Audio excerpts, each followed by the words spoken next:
Hello friends, welcome back to my channel. তো এটা হলো আমার ফেসবুক পেজের আজকে প্রথম ভিডিও। আর দেখো, আমি এখানে সমস্ত রেডি হয়ে নিচ্ছিলাম, যেহেতু আমাদের এখানে একটা হরিনাম সংকীর্তন হয়েছিল, মানে গ্রামগঞ্জে যেগুলো হয় আর কি। তো সেই কারণের জন্য আমি রেডি হয়ে নিচ্ছিলাম, আর ওটাই আর কি তোমাদের বলছিলাম। আর এখানে আমি আর আমার বুনিয়া আসছিলাম। আর আমি দেখো মানে এই চুড়িদারটা পরে রেডি হয়ে নিয়েছিলাম, যেহেতু আমি বেসিক্যালি চুড়িদারই পরি যেখানেই যাই। তো এটাই আর কি। আর আমাকে কেমন লাগছে প্লিজ জানিও কমেন্ট করে। আর দেখো, একে দেখো, মানে আমার কোলে যে বাচ্চাটা আছে এটা আমার ভাইজি আর কি, ভাইজি হয়। তো ও আর কি, আমি ভিডিও করছি আর ও বলছে আমাকে একটু দেখা পিসি। তো সে কারণের জন্য ওকে আর কি দেখিয়ে দিলাম। দেন তারপরে আমরা এখানে সমস্ত পুজো নিয়ে চলে যাচ্ছিলাম সবাই মিলে। আর এখানে আমাদের আর কি সবাই সেজে গুজে একটু দেখাচ্ছিলাম, দেখো। তারপরেই আমরা বেরিয়ে পড়লাম আস্তে আস্তে, আমাদের নাম সংকীর্তনের দলও বেরিয়ে পড়লো আর আমরাও তাদের সাথে বেরিয়ে পড়লাম। আর এখানে আমাদের আর কি একটা ঠাকুর আসে, তো এখানে এরকমই হয় আর কি। আর এখানে বিভিন্ন রকমের চাঁচর থাকে যেগুলোকে ন্যাড়া বলা হয়। তো আজকে এই দিনটার নাম হচ্ছে ন্যাড়া পোড়া। তো ওইগুলোকেই আর কি পোড়ানো হয়, সে কারণের জন্য এটা বলা হয়। আর এখানে একটা ঠাকুরও আছে, তো ওই ঠাকুরটা আর কি পুজো করা হয়। আর ঠিক দেখো, মানে বাজি পোড়াচ্ছিল আর কতটা ঠিক সুন্দর লাগছিল, তো আমি ওগুলো একটু ভিডিও ক্যাপচার করে নিয়েছিলাম। দাঁড়াও তোমাদেরকে একটু শোনাই ঠিক ওখানে কীরকমটা হচ্ছিল।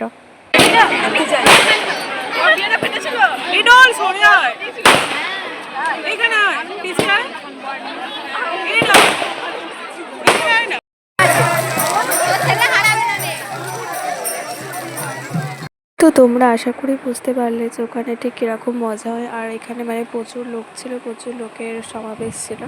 আর ওইদিকে দেখো ন্যাড়াগুলোকে সব পরিয়ে দিচ্ছে, মানে আমাদের অনেকগুলি চাঁচর হয়েছিল, যেহেতু এটা আমাদের প্রত্যেকটা বছরই হয়, তো তাই এখানে সবাই একটু নাচানাচি করছিল।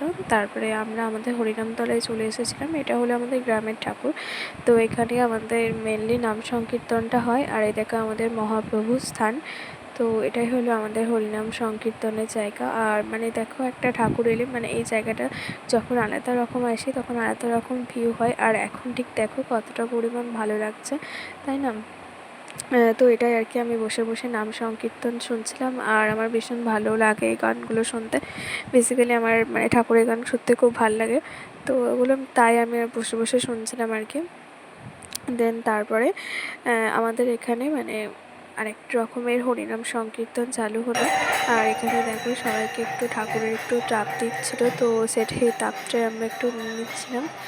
তো এটাই আর কি, সবার মাথায় মাথায় একটু ছুঁয়ে দিতে হয়, যেহেতু আমরা এটাকে মনে করি ঠাকুরের আশীর্বাদী ফল বলে। আর এদিকে দেখো মানে আরতি হচ্ছিলো, আর ওদিকে আরতি হচ্ছে আর এদিকে সবাই মানে আমরা দাঁড়িয়ে দাঁড়িয়ে আরতি দেখছিলাম ঠাকুরের।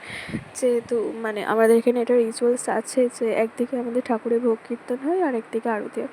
দেন তারপরে আমি বাড়ি চলে এলাম। আর বাড়ি এসে দেখো আমি ঠিক কতটা পরিমাণ ঘেমে গেছি, ওটাই আর কি তোমাদেরকে বলছিলাম। যেহেতু মানে ভীষণ গরম পড়েছিল আর আমাদের এখানে তো অতিরিক্ত গরমগুলো কলকারখানা আছে, তো আমাদের এখানে অতিরিক্ত গরম পড়ে গেছে, তো কেয়ার করা যাবে। দেন তারপরে আমি একটু মানে স্নান করে নিয়েছিলাম। দেন তারপর আমি মানে আমার রেডি হয়ে নিয়েছিলাম একটু, মানে বাড়ির ড্রেস আর কি পরে নিয়েছিলাম। আর তারপরে দেখো আমার এটা ভাইজিটাকে দেখো, মানে ও আর কি শুয়েছিল আমার সাথে, দিয়ে শুয়েছিল, আমাকে বলছিলাম একটু হাই করে দাও, দিয়ে ও আর কি হাই করে দিচ্ছিলো তোমাদেরকে। তো এটাই আর কি, একটু খুনসুটি মজা করতে করতে এরম করেই আজকে দিনটা পার করে দিলাম। তো আমার তো মানে বাড়িতে কেউ এলে আমার তো বেশ ভালো লাগে, কারণ হাসি মজা আনন্দ। আর এই মানে আমার এই ভাইজিটা মানে প্রচণ্ডই মিষ্টি, তো ওকে দেখতে অনেক ভালো। দেন তারপর আমরা রাত হয়ে গিয়েছিলো, তো এখন প্রায় বাজে তোমার 12টা মতো, তো 12টা বাজছিলো। দেন তারপরে আমরা এখানে কীর্তন শুনতে গিয়েছিলাম, যেহেতু কীর্তন হচ্ছিলো। আর আমি আর আমার বুনি দেখো এখানে বসে আছি, কীর্তন শুনছি।